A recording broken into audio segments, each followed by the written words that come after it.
ચાલો આજે આપણે ગુજરાતના એક બહુ જ રસપ્રદ મત વિસ્તાર ઊંઝાના રાજકીય તાણાવાણાને સમજીએ. અહીંયા જમીન, લોકો અને રાજકારણ કેવી રીતે એકબીજા સાથે જોડાયેલા છે એની ઊંડાણપૂર્વક વાત કરીશું. જો તમારે અહીંની રાજનીતિને સમજવી હોય તો સૌથી પહેલાં અહીંની ધરતી અને અહીંના લોકોને સમજવા પડશે.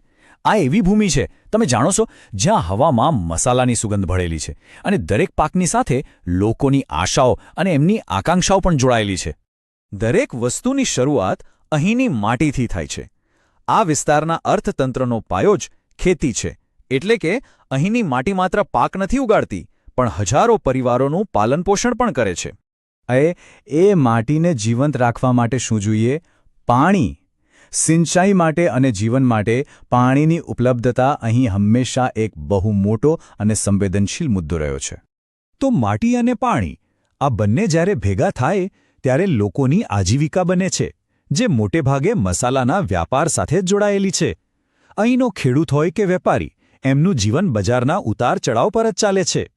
અને અંતે આ બધી જ બાબતો, માટી, પાણી, આજીવિકા, એ સીધી લોકોના ગૌરવ સાથે, એમના સ્વાભિમાન સાથે જોડાયેલી છે. જ્યારે એમની આજીવિકા પર અસર થાય ને, ત્યારે એમનો અવાજ સીધો મતદાનમાં સંભળાય છે. ચાલો હવે થોડા વધુ ઊંડાણમાં જઈએ. ઊંઝા એટલે ગુજરાતના મહેસાણા જિલ્લામાં આવેલો એક અર્ધશહેરી અને કૃષિપ્રધાન મત વિસ્તાર.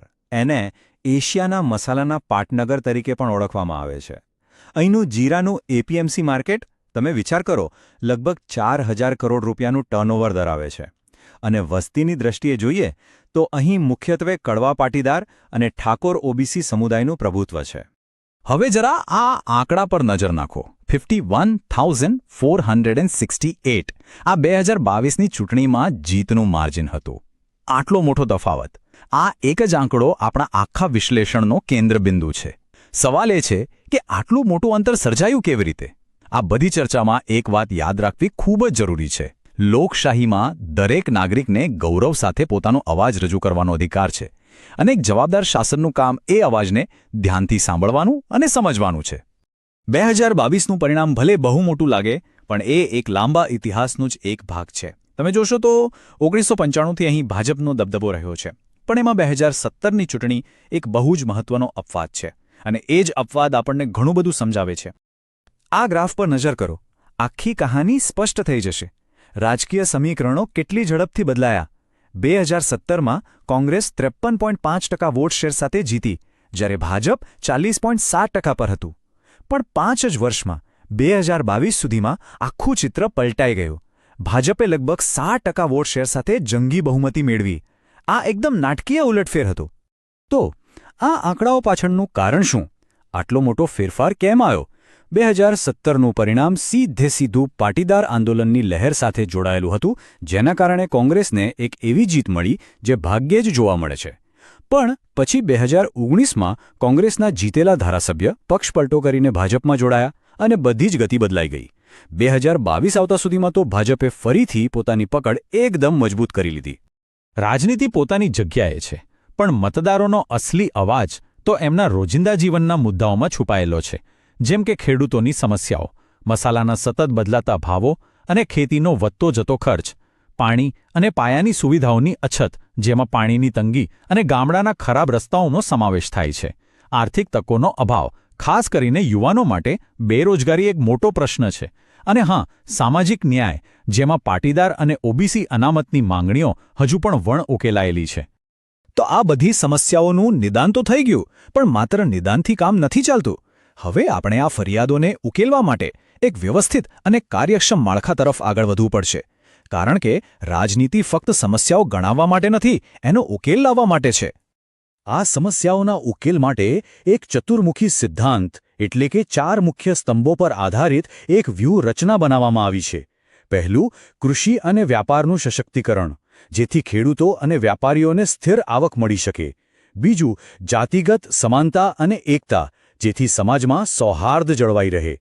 ત્રીજું, સ્થાનિક શાસન અને સેવાઓમાં સુધારો, જેથી લોકોને આરોગ્ય અને શિક્ષણ જેવી સારી સુવિધાઓ મળે. અને ચોથું, અહીંની સાંસ્કૃતિક ગૌરવ અને સ્થાનિક ઓળખને વધુ મજબૂત કરવી. અને આ સિદ્ધાંતને જમીન પર ઉતારવા માટે આ છે વિન બેક લેડર, એટલે કે રાજકીય આધારને ફરીથી મજબૂત કરવા માટેની એક સ્પષ્ટ અને ક્રમબદ્ધ યોજના. આની શરૂઆત થાય છે હારના કારણોના વિશ્લેષણથી. એ પછી પાટીદાર અને ઓબીસી જેવા મુખ્ય સમુદાયો સુધી પહોંચીને એમનો વિશ્વાસ જીતવાનો પ્રયાસ. પછી સ્થાનિક મુદ્દાઓ પર લોકોને એકઠા કરવા, શહેરી વિસ્તારોમાં પ્રચાર કરવો અને અંતે મતદાનના દિવસે વધુમાં વધુ લોકોને મત આપવા માટે પ્રોત્સાહિત કરવા. આખા વિશ્લેષણનો સાર શું છે? એનો મુખ્ય સંદેશ એ છે કે સાચી શક્તિ ખુરશી પર બેસવામાં નથી. સાચી શક્તિ તો જમીન સાથે જોડાયેલા લોકોની સમસ્યાઓ ઉકેલવામાં છે. અને જ્યારે આપણે લોકો સુધી પહોંચવાની વાત કરીએ ત્યારે એ પણ યાદ રાખવું જોઈએ કે દરેક વ્યક્તિની અંગત માહિતીનું સન્માન કરવું એ આપણી ફરજ છે. ભારતના કાયદા મુજબ સંમતિ અને ગોપનીયતા એ કોઈપણ સાર્થક સંવાદનો પાયો છે. અને અંતે આપણે આ એક વિચાર પ્રેરક પ્રશ્ન સાથે સમાપન કરીએ છીએ. શું શાસન અને વિકાસ પર કેન્દ્રિત કોઈ વ્યૂહરચના ખરેખર ઓળખ અને સત્તાના પરંપરાગત રાજકીય ગણિત પર ભારે પડી શકે છે? આ પ્રશ્ન માત્ર ઊંઝા માટે જ નહીં પણ આપણા સમગ્ર લોકતંત્રના ભવિષ્ય માટે પણ ખૂબ મહત્વનો છે. જો તમે જનકેન્દ્રિત નેતા બનવા માંગતા હો અને તમારા મતવિસ્તારનો ઉત્કર્ષ કરવા માંગતા હો તો blueprintstrategies.ai પર mgr@blueprintstrategies.ai પર સંપર્ક કરો અથવા 08042041602 પર કોલ કરો. રાજકારણથી પરનો હેતુ.